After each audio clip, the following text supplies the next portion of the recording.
Yes, sir. So today we stopped at Uncle Chicken's, located in New Smyrna Beach. I got the pulled pork loaded fries. My girl got the gyro. You feel me? This was recommended, so I had to try them out. Let's get it.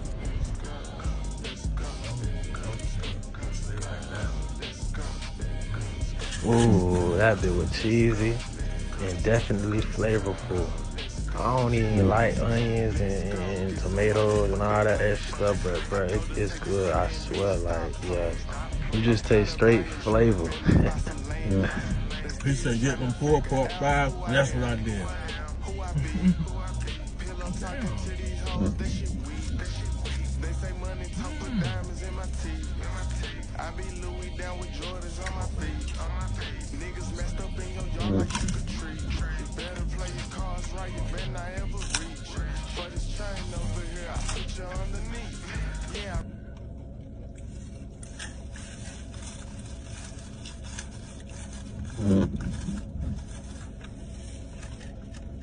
Okay.